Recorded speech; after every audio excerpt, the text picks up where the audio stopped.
हम लोग आगे डिस्कस करेंगे इसमें condition for maximum deviation. Okay, so और headline should be there condition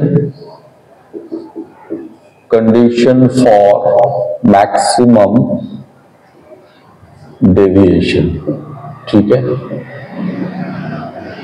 condition for maximum deviation. Maximum deviation किसमें? प्रिज्म में। ठीक है, देखो बेटा, जैसे एक प्रिज्म है, ठीक है, एक प्रिज्म है ये हमारा, तो इसमें मान लीजिए कुछ रेज ऐसे जा रही है, यहां से बेटा, यहां से रेज इधर जा रही थी लेकिन ये बेंड हो गई, मान लीजिए ऐसे गई, ठीक, और यहां फिर एक नॉर्मल ड्रॉ कर दीजिए तो कुछ ऐसे हो जाएगी। और हमें पता है कि इन दोनों को हम लोग मिलाते हैं तो यहाँ पे क्या हो जाता है, ये हो जाता है R1 और ये हो जाता है हमारा R2, ये हमारा I है और ये हमारा E है। ठीक है, चलिए, अच्छा, और हमने आपको बताया था कि ये इस डायरेक्शन में इनिशियली जा रहा था ऐसे, और ये फाइनली जा रहा है इस डायरेक्शन में ऐसे जा रहा है। ठीक है, तो ये पहले वाला डायरेक्शन है और ये फाइनल वाला डायरेक्शन, दोनों डायरेक्शन के बीच का जो एंगल होता है इसी को बोलते हैं डेविएशन, डेल्टा से इंडिकेट करते हैं। ठीक है, और इस वाले एंगल को हमने कहा था ये कितना होता है, I माइनस R1, और ये वाला जो एंगल होता है, ये एंगल ये होता है E माइनस R2। और डेल्टा के बारे में हमने बताया था कि जैसा कि आप देख सकते हैं, अभी फिर बताते रहो, ये वाला जो ट्रायंगल दिख रहा है, ये ट्रायंगल, इस ट्रायंगल का ये एक्सटीरियर एंगल है, तो delta equal to I minus R1 plus E minus R2 हो जाता है। और ये मैं पहले बता चुका हूं बेटा, I plus E minus R1 plus R2 हो जाएगा ये, और delta equal to I plus E minus ये A होता है, इन दोनों का सम A होता है बेटा, R1 plus R2 equal to A होता है। ठीक है, तो ये भी मैं पहले बता चुका हूं, तो ये सारी चीजें हैं। अब देखिए, एक चीज है कि ये डेल्टा को मैक्सिमम होना है। ठीक है, ये डेल्टा को मैक्सिमम होना है, तो ये मैक्सिमम कब होगा?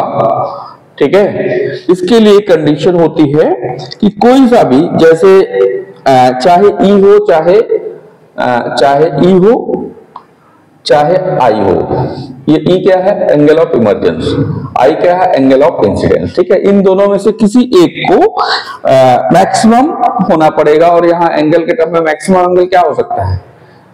90 हो सकता है मैक्सिमम। ठीक है, 90 हो सकता है, 90 से ज्यादा तो होगा नहीं। कैसे? किसी सरफेस पर रिफ्लेक्शन कराइएगा, यही नॉर्मल के साथ जो एंगल बनाता है इसी को तो बोलते हो I आप, तो ज्यादा से ज्यादा I क्या हो सकता है? इसको और इधर करो तो I और बढ़ेगा, अभी I इतना हो गया, इसको और ऐसे करके ले जाओ तो I इतना हो जाएगा बेटा। एकदम ज्यादा से ज्यादा I क्या हो सकता है? यहां तक, यहां से जब रेस को आप भेज रहे हो तो ज्यादा से ज्यादा क्या हो जाएगा? इस केस में I 90 ही तो होगा, I इक्वल टू, समझ में आ रहा बात? ठीक है, तो कहने का मतलब ये है कि I और E, इन दोनों में से किसी एक को जो है क्या होना पड़ेगा? मैक्सिमम, यानी कि 90 डिग्री होना पड़ेगा। ठीक है, मैक्सिमम 90 डिग्री होना पड़ेगा। तो मान लीजिए I इक्वल टू हमारा 90 डिग्री है, सपोज। ठीक है, फॉर, ऐसा मैं लिख दे रहा हूं, for maximum deviation any of I और E शुड बी 90 डिग्री। ठीक है, तो यहां पे ये हमारा रेज I वाला बिल्कुल ऐसे जा रहा था, मान लीजिए। ठीक है, तो मान लीजिए I इक्वल टू 90 है, लेट कर लिया हमने I इक्वल टू 90 डिग्री। ठीक है, तो अब AB सरफेस की हम बात करें, इसका नेमिंग कर दीजिए ABC। ठीक है, अगर आप ABC ट्रायंगल जो है, ये ट्रायंगल नहीं है बेसिकली, ये क्रॉस सेक्शन है, जैसे कि हमने पहले बताया था कि प्रिज्म को हम लोग उसके क्रॉस सेक्शन वाले ट्रायंगल से दिखाते हैं। ठीक है, तो यहां पे क्या है बेटा, फॉर एबी के लिए अगर बात करें हम लोग, यहाँ पे रिफ्लेक्शन हो रहा है तो उसका स्नेस तो लगाइए बेटा। तो ए से बी की तरफ ऐसे जो ग्रेजिंग रे जा रही है, ये एयर है, इसके बाहर एयर मीडियम है, तो रिफ्लेक्टिव इंडेक्स 1। एंगल कितना बना है बेटा, ये आई इक्वल टू अभी 90 है ये। ठीक है, तो ये हो जाएगा बेटा 90 और mu into sign of R1, तो कितना हो गया 1 into 1 equal to mu into sine R1 हो गया। ठीक है, तो अब देखो बेटा ये जो इसको ऐसे लिख लो, mu into sine R1 equal to 1। ठीक है, अब देखिए law of reversibility of light, आपको याद होगा हमने बताया था बेटा कि जो रेज जाते समय जैसे जैसे जा रही आते समय भी वैसे वैसे आएंगी, वो पाथ नहीं चेंज होता है। ठीक है, तो इस ट्रायंगल AB वाले सरफेस पे आप देखो किस तरह का सिचुएशन है। AB वाले सरफेस पे कैसा सिचुएशन है, कुछ ऐसे गया हुआ रे, यहाँ पे नॉर्मल है और नॉर्मल से फिर ऐसे गया हुआ है। ठीक है, ये नॉर्मल है, नॉर्मल से और टेढ़ा कर लो, जैसा डायग्राम में यहाँ भी आप दिखाए हुए हैं वैसे ही कर लो बेटा। कुछ ऐसे गया हुआ है तो आप इसको कह रहे हो R2, ये सॉरी ये है बेटा हमारा ये वाला एंगल R1 है। ठीक है, उल्टा सोचो, ये प्रिज्म था ना, अब ये डेंसर मीडियम है, डेंसर है, ये रेयर है बेटा। उल्टा अगर law of reversibility of light के हिसाब से सोचे, अगर रे को आप ऐसे भेजोगे बेटा तो क्या कैसे आता, ऐसे आता। ठीक है, और ये एंगल कितना, एंगल ऑफ रिफ्रैक्शन कितना बन जाता, ये वाला, ये 90 डिग्री हो जाता। ठीक है, तो क्या ये जो R1 है, ये R1 क्या एंगल ऑफ इंसिडेंस बन जाता, इस वाले रे के लिए एंगल ऑफ इंसिडेंस बन जाता, और एंगल ऑफ रिफ्रैक्शन ये हो जाता आपका 90।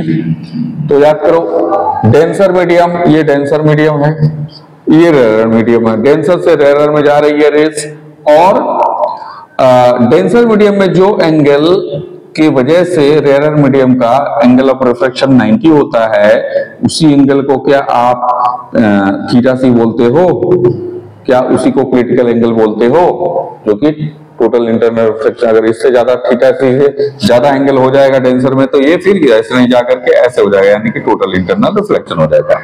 तो यानी कि इस केस में आप थीटा सी को क्या आप एंगल क्रिटिकल एंगल कह सकते हो। यहाँ थीटा सी क्या है, R1 है, R1 को क्या थीटा सी बोल सकते हो भाई। उल्टा सीधा एक जैसा होगा, जो क्रिटिकल एंगल होता है वो प्रिज्म के लिए फिक्स होता है बेटा, ये प्रिज्म के लिए फिक्स होता है, चाहे आप रेस को सीधा भेजो चाहे उल्टा भेजो, वो थीटा से जितना है उतना ही रहेगा। ठीक है, तो R1 है जो है यहाँ पर बेसिकली वो थीटा सी ही बनेगा, चाहे रे ऐसे जा रही हो चाहे रे ऐसे जा रही हो, वो थीटा सी होगा, यानी कि क्रिटिकल एंगल होगा। ठीक है, तो इसको हम थीटा सी कह देंगे। ठीक है बेटा, तो ये जो हो जाएगा आपको थीटा सी दे देगा। तो यहाँ पे ये जो R1 हो गया, इसको आप थीटा सी कह दो, तो mu into sine theta C equal to 1। ये हो गया आपका एक रिजल्ट। ठीक है बेटा, इसको मैं यहां लिख दे रहा हूं, इस रिजल्ट को सबसे ऊपर लिख दे रहा हूं। ठीक है बेटा, तो ये हो गया आपको mu into sine theta C equal to 1। ये एक रिजल्ट हमारे पास आ गया। ठीक है, अब देखिए हमने आपको पहले ही बता रखा है, पूरी फिजिक्स में जब भी आप कोई सिचुएशन सॉल्व कर रहे हैं, कोई प्रॉब्लम सॉल्व कर रहे हैं, तो आप क्या करेंगे, जो कुछ भी पॉसिबिलिटी है उसमें हो सकता है वो सब आप लिखते चले जाइए। जब आप लिखते चल जाएंगे जो भी पॉसिबिलिटी आप लिख सकते हो, तो अल्टीमेटली आप देखेंगे एक समय के बाद जो है उसी में से कहीं ना कहीं इधर उधर करके आपका रिजल्ट सामने आ जाएगा। हमने पहला पॉसिबिलिटी ये लिखा, दूसरा पॉसिबिलिटी यहाँ पे रिफ्रैक्शन लगा दिया, तो ये रिजल्ट हमारे पास आ गया। ठीक है बेटा, तीसरा काम क्या कर सकते हैं हम, एसी पर भी तो लॉ ऑफ रिफ्रैक्शन लगा सकते हैं। एसी में भी प्रिज्म से बाहर निकल रही रेज, तो बेटा वहां पे भी हम लोग देखते हैं क्या हो सकता है। तो फॉर एसी सरफेस में क्या कर सकते हैं हम लोग, रेस डेंसर से रेयर में जा रहा है, तो डेंसर का म्यू और डेंसर में एंगल, एंगल कितना बेटा R2, रेयर यानी एयर है बाहर, एयर का म्यू 1 और एंगल कितना बता बेटा साइन E। ठीक है, ठीक है बेटा, तो कितना आ जाएगा ये mu into sine R2 equal to क्या आ जाएगा ये साइन E। ऐसा कुछ आ गया, बोलिए कोई दिक्कत किसी को? ठीक है बेटा, ठीक है। अब देखो बेटा ये जो R2 है, एक चीज मैं आपको बताऊं, यहां पर R2 की जगह पे आप क्या लिख सकते हो? देखो आपको मालूम है, इसको अभी ऐसे रहने दो, ये रिजल्ट देखो बेटा R1 plus R2 equal to क्या होता है? ये होता है, हमें मालूम है। R1 को तो हमने थीटा सी कह दिया यहाँ पे, ये जो R1 है बेटा, ये R1 तो थीटा सी हमने कह दिया, ठीक है, तो थीटा सी हो गया बेटा। और R2 अभी नहीं पता है, चलो ये होता है, तो R2 इक्वल टू आप क्या लिख सकते हो बेटा? A माइनस थीटा सी लिख सकते हो, बोलिए। तो क्या इस वाले एक्सप्रेशन में आप क्या लिख सकते हो बेटा? तो mu into A minus theta C equal to sine E, ऐसा लिख सकते हो इसको, बोलिए कोई दिक्कत? ठीक है, कोई दिक्कत? तो यहां से आप E इक्वल टू क्या लिख सकते हो? देयरफॉर E इक्वल टू, आप इसको घुमा के लिख लो, sine E equal to mu. देखो बेटा A कांस्टेंट होता है, थीटा सी भी कांस्टेंट होता है, किसी भी मटेरियल का जो क्रिटिकल एंगल होता है वो फिक्स होता है, कांस्टेंट होता है, ठीक है। जैसे प्रिज्म जिस मटेरियल का बना होगा उसका थीटा थी जितना है तो है, वो आपके इस रे कैसे आप भेज रहे हो, क्या कर रहे हो, क्या नहीं कर रहे हो, उससे कोई लेना देना नहीं, थीटा से जितना होता है उतना होता है, ठीक है। उसी तरह से जो A है एंगल ऑफ प्रिज्म, वो भी जितना है तो है, तो इसीलिए जो कांस्टेंट नंबर्स हैं उनके टर्म में हम रिजल्ट निकालेंगे। तो A भी फिक्स्ड है, थीटा सी भी फिक्स्ड है, तो अब E नहीं फिक्स्ड है, E तो हमारे ऊपर है कैसे हम रेस को भेज रहे हैं। तो E को यहां से हम ऐसे E इक्वल टू निकालेंगे, तो mu into sine A minus theta C, तो यहां से E इक्वल टू क्या आ जाएगा आपके पास? Sine inverse mu sine A minus theta C, कुछ ऐसा आ गया रिजल्ट, ठीक है। तो ये रिजल्ट आपके पास आ रहा है, तो इसको भी हम ऊपर लिख लेते हैं। देखिए तो ये क्या आ जाएगा फाइनली? तो आपके पास दूसरा जो रिजल्ट आ रहा है वो है E equal to sine inverse, ठीक है, mu sine A minus theta C, कुछ ऐसा आ गया, ठीक है। चलिए इसको आप दूसरा नंबर का इक्वेशन कह सकते हैं। अब देखिए, अब आपको पता है कि जो डेल्टा होता है, ठीक है, डेल्टा होता है, इसमें ये रिजल्ट होता है डेल्टा का। तो डेल्टा का हमने पहले बोला कि डेल्टा मैक्सिमम तब होगा जब I और E दोनों में से कोई एक 90 हो, तो हमने I को 90 मान लिया, उसी हिसाब से हम काम कर रहे हैं, तो जो डेल्टा आएगा वो मैक्सिमम वैल्यू पे आएगा, ठीक है। जब हम 90 मान के सारा रिजल्ट यहाँ 1 और 2 वाला लिखे हुए हैं, तो ये डेल्टा भी फिर मैक्स वैल्यू आएगा इसका, ठीक है बेटा। तो ये आ जाएगा I plus E minus A, ठीक है। A तो कांस्टेंट है और I को हमने 90 बोल ही रखा है, E इक्वल टू यहां से लिख दीजिए, ठीक है, कोई दिक्कत किसी को? ठीक है, तो ये यहां से आ जाएगा। तो क्या हो सकता है देखिए इसमें, तो I को आप लिख लीजिए 90 degree plus E equal to, अभी ये रिजल्ट आया हुआ है, तो ये हो जाएगा बेटा sine inverse mu sine A minus theta C, minus यहाँ पे A लिख लीजिए आप, ठीक है। तो अल्टीमेटली क्या आएगा, ठीक है, ये रिजल्ट आया आपके पास, और मेरे ख्याल से यही फाइनल रिजल्ट आपका हो जाएगा, ठीक है।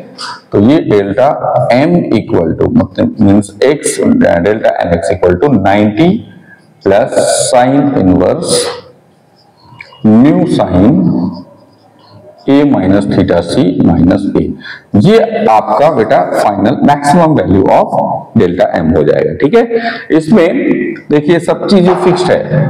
ठीक है, ये ए आपका बाहर है। ठीक है,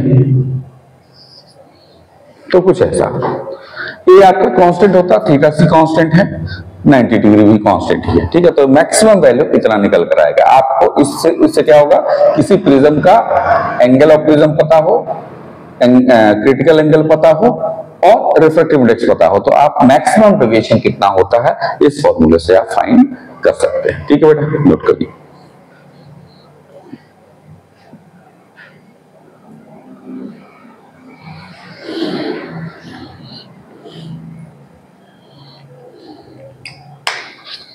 चलिए आगे देखते हैं हम लोग।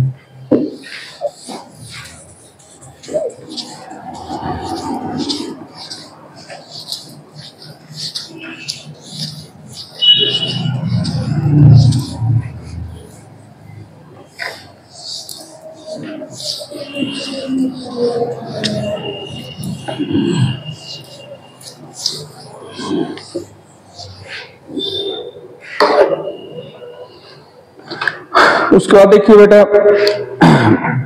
एक और कंडीशन होती है मिनिमम डेविएशन की। ठीक है, मिनिमम डेविएशन इन प्रिज्म। ठीक है, मिनिमम डेविएशन इन प्रिज्म। ओके, प्रिज्म के अंदर जो मिनिमम डेविएशन का सिचुएशन होता है वो कैसे क्या होता होगा उसके बारे में देखते हैं। जैसे एक प्रिज्म है बेटा, ठीक है, आपने कोई एक रे ऐसे भेजा। ठीक है, ये रे जा रही थी इधर, ऐसे जा रही थी बेटा, जाता अगर ये डिस्ट्रक्शन ना होता, लेकिन यहां रिफ्रैक्शन की वजह से बेटा कुछ ऐसे हो गया ये। ठीक है, रिफ्रैक्शन की वजह से ये कुछ ऐसे चला आया, सो दैट कि यहां पे R1 एंगल बना दिया। ठीक है, और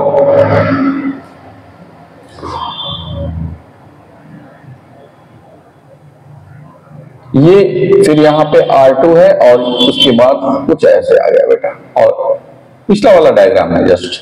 ठीक है, ये डायग्राम बेटा आप प्रैक्टिस ही कर लो बहुत अच्छे से, बार बार आपको काम में आएगा। ठीक है, तो ये इस तरह से होता है बेटा, और रिजल्ट भी आप ध्यान रखो। रिजल्ट हमने क्या बोला था, डेल्टा इक्वल टू क्या था, I1 प्लस I2। ठीक है, डेल्टा इक्वल टू क्या आया था, बोलिए। ये बेटा आया था I, ये वाला एंगल जो था I माइनस R1, और ये वाला एंगल कितना था, ये था बेटा E, ये एंगल E था, तो E माइनस R2, और दोनों का सम इक्वल टू डेल्टा हुआ करता था, समझे। तो I, चलो मैं लिख देता हूं, तो I minus R1 plus E minus R2, ये delta equal to I plus E minus R1 plus R2, ऐसा करके आया था। और R1 प्लस R2 की जगह भी आप ये लिख सकते हो बेटा। ठीक है, ये भी आप लिख सकते हो, आपको हमने बताया हुआ, मुझे सब पिछला वीडियो देखिएगा, ये इस तरह से हो जाता है। ठीक है, R1 प्लस R2 की जगह ये होता है डेल्टा इक्वल टू। इसको बेटा आपकी बार मैक्सिमम नहीं मिनिमम होना है, इसको आपको टू फाइंड करना है क्या, मिनिमम, इसका बेटा मिनिमम वैल्यू फाइंड करना है। ठीक है, तो मिनिमम वैल्यू का एक कंडीशन होता है एक्सपेरिमेंटली, इसको हम लोग प्रूव करते हैं। ठीक है, एक्सपेरिमेंटली क्या करते हैं हम लोग, ऐसा देखा जाता है फॉर मिनिमम डेल्टा। ठीक है, और डेल्टा मिनिमम मैं ऐसा करके लिख रहा हूं, मिनिमम डेल्टा क्या होना चाहिए, कंडीशन आता है कि I इक्वल टू E होना चाहिए और R1 इक्वल टू R2 होना चाहिए, ऐसा होना चाहिए, तभी मिनिमम वैल्यू मिलेगा बेटा। ठीक है, कुछ समझ में आई बात। ठीक है, I इक्वल टू E होना चाहिए और R1 इक्वल टू R2 होनी चाहिए। ठीक है, अब इक्वल है तो मान लीजिए ये इक्वल टू R है, दोनों ही R1 भी R2 भी R के बराबर है मान लीजिए। ठीक है। तो कंडीशन क्या निकल कर सामने आएगी, ठीक है। ये जैसे हमें पता है कि डेल्टा, तो आप अगर मिनिमम वैल्यू निकाल रहे हैं, डेल्टा एम इसको कह दे रहे हैं हम, ठीक है, delta M. So delta M equal to क्या होगा, I plus E minus R one plus R two, ऐसा कुछ था ना, ठीक है बेटा। तो यहां पे आप क्या कर सकते हो, इस रिजल्ट को अगर लिया जाए तो आई प्लस ई माइनस ए है, ठीक है। अब आई और ई दोनों इक्वल है, दोनों मान लो आई है, तो डेल्टा एम इक्वल टू क्या आ जाएगा, आई प्लस आई माइनस ए, ठीक है। ए की जगह पर भी आप क्या लिख सकते हो, ठीक है, ए की जगह पे क्या लिख सकते हो आप बेटा, ऐसे लिखो, R1 plus R2 equal to ए होता है, तो दोनों को R मान लो, तो 2R इक्वल टू ए हो जाएगा बेटा। तो R इक्वल टू क्या आ जाएगा, ए बाई 2। तो एक रिजल्ट ये आएगा, और यहां पर डेल्टा एम इक्वल टू क्या हो जाएगा, फिर delta M equal to 2i minus A, ये हो जाएगा मिनिमम डेविएशन, ठीक है, का वैल्यू, ठीक है। और यहां पे आप चाहो तो a इक्वल टू जैसे 2r होता है बेटा, तो इसी में आप चाहो तो आप a की जगह पे आप 2r भी लिख सकते हो, ठीक है। आप चाहो तो लिख लो इसको, है ना, ऐसे बुक्स में ऐसे दिया रहता है। तो डेल्टा m इक्वल टू क्या हो जाएगा बेटा, 2i minus 2r, that is i minus r, ठीक है, i माइनस r, ऐसे करके आ जाएगा, ठीक है। अब देखिए, अब क्या होगा, कई बार यहां से हम लोग कुछ इंपॉर्टेंट पॉइंट निकल कर सामने आता है, ठीक है। क्या निकल कर आता है देखते हैं। देखिए,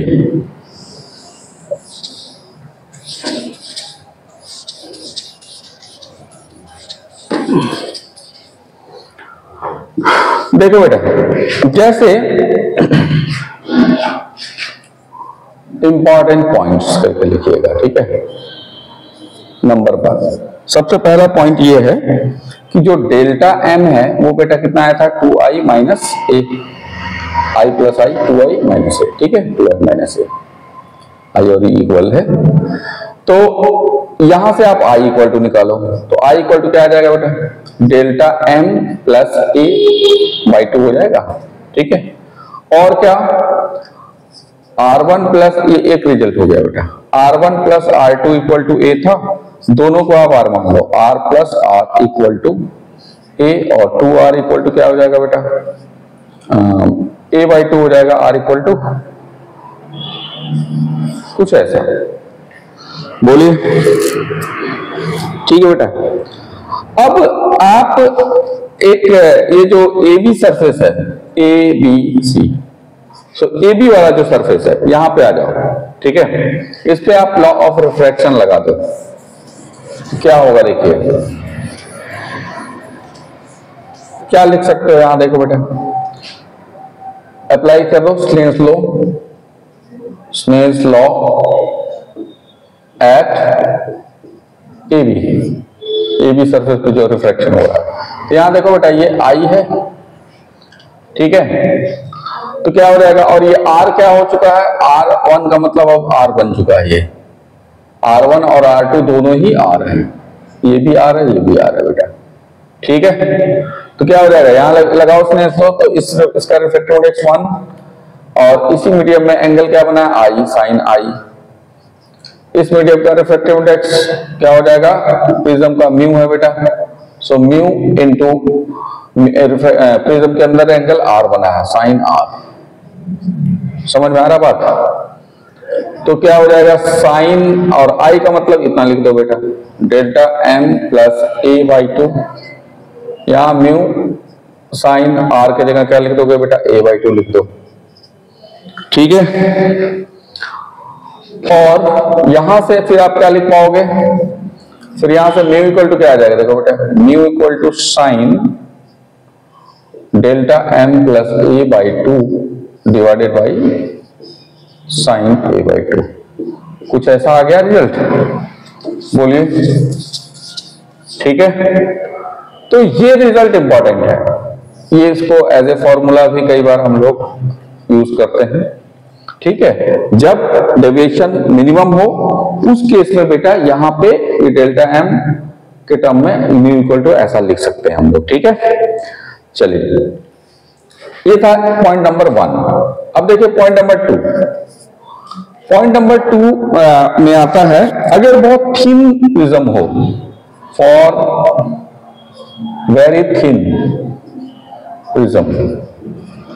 वेरी थिन प्रिज्म का मतलब बेटा जो एंगल ए है ना, ऐसा बहुत पतला सा प्रिज्म है, ये एंगल ए जो होगा, ये एंगल था, ये बहुत ही स्मॉल हो जाएगा, वेरी वेरी स्मॉल हो जाएगा, है ना, बहुत स्मॉल मतलब जीरो जैसा हो जाए। तो डेल्टा एम तो ऐसे ही मिनिमम है, और इसमें प्लस ए करोगे तो क्या होगा, ये ऑलमोस्ट जीरो जैसा हो जाएगा। ठीक है बेटा, और इसको डिवाइडेड बाई 2 करोगे तो और छोटा हो जाएगा, बहुत ही जीरो जैसा हो जाएगा, है ना। और a बाई 2 भी कैसा हो जाएगा बेटा, a बाई 2 भी जीरो जैसा हो जाएगा, नॉट जीरो, ध्यान रखना, जीरो जैसा। ओके, तो आपको पता है मैथ्स में कि sine theta equal to theta हो जाता है if theta is very very small. समझे बात को, ये रिजल्ट होता है बेटा। ठीक है, तो क्या करेंगे हम लोग, हमारे पास जो रिजल्ट है वो है ये बेटा, हमारे पास जो रिजल्ट है वो है ये, वी हैव क्या, mu equal to sine delta M plus A by 2 और साइन ए बाई 2, ये रिजल्ट है हमारे पास। ठीक है, तो क्या करेंगे इसमें, इसी में, क्योंकि ये जो delta M plus A by 2 ये जीरो जैसा है, ए बाई 2 भी जीरो जैसा है, तो साइन थीटा की जगह पे थीटा लिख देते हैं बेटा। तो यहाँ साइन साइन हटा दो, साइन थीटा की जगह पे सिर्फ ये लिखो, यहाँ का भी साइन हटा दो, तो क्या हो जाएगा, ये mu equal to delta M plus A by 2 divided by A by 2। ठीक है बेटा, तो क्या आएगा, ठीक है, अल्टीमेटली जो आएगा ये 2 हो जाएगा कैंसिल, तो ये mu equal to delta M plus A by A हो जाएगा। तो ये delta M by A plus 1 equal to mu, ऐसा लिख सकते हो। So delta M equal to mu minus 1 into A हो जाएगा बेटा। तो ये एक फॉर्मूला के तौर पे बुक्स में यूज करते हैं, ये इंपॉर्टेंट है बेटा। समझ में आया बात, तो ये हो गया आपका पॉइंट नंबर 2 यहां पर। ठीक है, इसके बाद देखिए पॉइंट नंबर 3 एक इसी में आएगा, वो क्या आएगा देखिए, पॉइंट नंबर 3। पॉइंट नंबर 3 में जो इसका ग्राफ बनता है वो ध्यान रखना है आपको। ठीक है, इसका ग्राफ जो बनेगा वो ध्यान रखना है। एक चीज आप ध्यान रखना बेटा, जब ये I1, ये जो हमने बताया ना कि I इक्वल टू E होता है, और क्या होता है बेटा, R1 इक्वल टू R2 होता है। ये किसके लिए, ये होता है फॉर मिनिमम डेविएशन। ओके, तो ये कंडीशन जैसे ही लागू होगा ना बेटा, तो आप सिंपल ज्योमेट्री से आप शो कर सकते हो कि जो ट्रायंगल यानी कि जो प्रिज्म है ना, यहाँ पे जो रे डायग्राम होगा वो ये जो ऐसे मैं ऐसे दिखाया हूं ना बेटा, ये ऐसे नहीं होगा, वास्तव में ये parallel to this BC base हो जाता है इस केस में। ज्योमेट्री से इसको आप प्रूव भी कर सकते हो, और नहीं होगा आपको ना समझ में आए मुझे बताना बेटा, इसका एक अलग से मैं वीडियो बना दूंगा। ठीक है, आपको समझा दूंगा कैसे होता है, ये बेसिकली फिजिक्स का इसमें ज्योमेट्री का यूज है। तो ये रेज जो होती हैं, फिर इस केस में बेटा वो मिनिमम डेविएशन हो जाता है, तो कुछ ऐसा हो जाता है, ये पैरेलल हो जाता है, ये जो बीच वाला जो प्रिज्म के अंदर का जो रे है ना, वो पैरेलल टू दिस बेस हो जाता है, एबीसी बीसी के साथ पैरेलल हो जाता है इस केस में। और यहां से मान लीजिए कोई रे आप भेज रहे थे, यहां से ऐसे, तो इस केस में मिनिमम डेविएशन होता है बेटा, कम से कम डेविएशन होगा ऐसे। यहां जो डेल्टा बन रहा है यही वास्तव में डेल्टा एम है। ठीक है, तो यहां पे तो इसका जो चलो एक बार मैं इसका आई और आर डिस्कस कर दे रहा हूं। ये बेटा I है, ये R1 है, यहां पे है आपका E, ये है बेटा R2। और यहां पे होता क्या है, R1 और R2 दोनों इक्वल है, I और E ये दोनों इक्वल है, तब ये डेल्टा M बन जाता है। ठीक है, अब देखो यहां पे खासियत ये है कि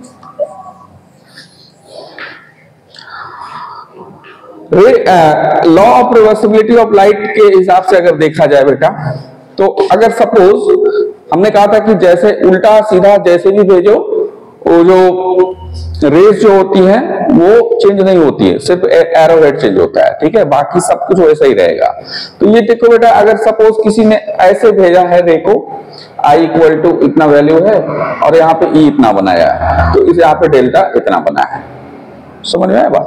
जैसे मान लो इस केस में I का वैल्यू सपोज दैट ये 60 डिग्री है और ये मान लो बेटा 45 डिग्री है, तो डेल्टा इक्वल टू कुछ बना, मान लो ये 70 डिग्री बना, सपोज दैट।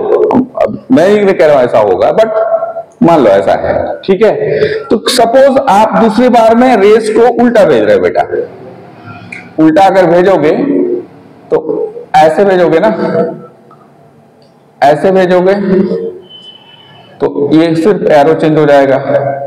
तो यहां पे बेटा I का वैल्यू कितना हो गया, अब I कितना हो गया, यानी कि I जब आपका 45 है तो E कितना हो जाएगा, 60 हो गया। डेविएशन कितना बेटा, क्या अभी भी डेविएशन आपका 70 का है बेटा? इनिशियल ऐसे जा रहा था, फाइनल ऐसे आ रहा, डेविएशन तो वही रहा ना। बोलिए कोई दिक्कत बेटा? एंगल ऑफ डेविएशन तो वही रहा ना, इनिशियल और फाइनल डायरेक्शन में। ठीक है, यानी कि E और I को अगर इंटरचेंज कर दिया जाए, E पर जो वैल्यू होगा वही I पर भी वैल्यू होता है। मतलब क्या, E और I को अगर इंटरचेंज कर दिया जाए तो भी एंगल ऑफ डेविएशन नहीं चेंज होता है। बात आई समझ में? जब I इक्वल टू जब 60 था और E इक्वल टू 45 था, तब भी ये 70 था, और जब I इक्वल टू 45 है और E इक्वल टू 60 है, तब भी ये 70 ही है। बात आई समझ में? तो यानी कि दो वैल्यू के लिए एंगल ऑफ, भाई अगर हम रेस को चेंज भी कर रहे हैं तब भी एंगल ऑफ इंसिडेंस जो नाम है बेटा, नाम तो वही रहेगा ना। यानी एंगल ऑफ इंसिडेंस जितना होता है, जैसे यहां मान लो 45 होता है, 45 एंगल ऑफ इंसिडेंस होने पे जितना डेल्टा एम का वैल्यू हो रहा है, इधर देखो 60 है, 65 भी एंगल ऑफ इंसिडेंस होगा तो भी एंगल ऑफ डेविएशन 70 ही रहेगा। मतलब इधर का और इधर का, इन दोनों वैल्यू के लिए डेल्टा एम का सिंगल वैल्यू मिलेगा। कुछ बात समझ आ रही? ठीक है, डेल्टा एम का सिंगल वैल्यू मिलेगा फॉर टू वैल्यूज ऑफ आई के दो वैल्यू के लिए एंगल ऑफ डेविएशन का एक ही वैल्यू मिलेगा। और वो दो वैल्यू कौन कौन से होंगे? एक तो एंगल ऑफ इंसिडेंट, दूसरा एंगल ऑफ इमर्जेंट। तो दिख रहा है, उसको भी एंगल ऑफ इंसिडेंस बना दो। तो समझ में आ रहा बात? तो उसका एक ग्राफ बनता है बेटा कुछ ऐसा। देखो मैं थोड़ा इसको हटा रहा हूं बेटा, ठीक है? तो खाली आप दिमाग में रखो कि I और E को, I तो I है, E को भी अगर I बना दिया जाए तो I पर एक बार जो आपका डेल्टा मिला था, E को भी अगर I बना दिया जाए तो भी डेल्टा का वैल्यू नहीं चेंज होगा। ठीक है, मतलब कुछ ऐसा ग्राफ बनता है। ये I है मान लो बेटा, ठीक है, और ये है आपका डेल्टा वाला एक्सिस। तो I सपोज किसी समय यहां था बेटा, I1 था, I इक्वल टू मान लो बेटा I1 था, ठीक है, और E इक्वल टू मान लीजिए I2 था, ठीक है, या यूं कहिए I2 इक्वल टू E था। तो इसके लिए जितना वैल्यू होगा डेल्टा का, मान लीजिए इतना होता है, तो इसके लिए भी बेटा उतना ही होगा, इसके लिए भी उतना ही होगा। समझ में आ रहा बात? ठीक है, ठीक है। अच्छा, फिर देखो बेटा, अगर आई का वैल्यू कहीं यहां इससे पहले होता, तो सपोज यहां होता, तो इसके करस्पॉन्डिंग एक और वैल्यू ऐसे मिलता। तो इन सबको अगर मिलाते जाओगे, इसके करस्पॉन्डिंग भी एक ऐसे वैल्यू मिलेगा। एक ऐसा समय आएगा, सपोज आपके आई और ई का वैल्यू दोनों इक्वल हो गया, तो डेल्टा का जो दो वैल्यू मिलता था वो कैसा होगा, एक वैल्यू मिलेगा। अरे पहले जैसे मान लो दोनों अलग अलग है, आई है ये ई है, आई का मतलब मान लो 60 है, ई का मतलब मान लो 30 है। कभी मान लो ऐसा हुआ हो कि आई और ई दोनों इक्वल हो गए हो, तब तो दोनों आई के लिए जो डेल्टा होता था और ई के लिए जो डेल्टा होता है वो दोनों भी इक्वल हो जाएंगे ना, एक ही पॉइंट मिलेगा ना बेटा। तो किसी एक पॉइंट पे, किसी खास एक पॉइंट पर, किसी एक खास पॉइंट पर जो डेल्टा का वैल्यू होगा वो एक ही वैल्यू आएगा। तो इन सब पॉइंट्स को अगर मिलाओगे आप, तो ये कुछ ऐसा बन जा रहा है।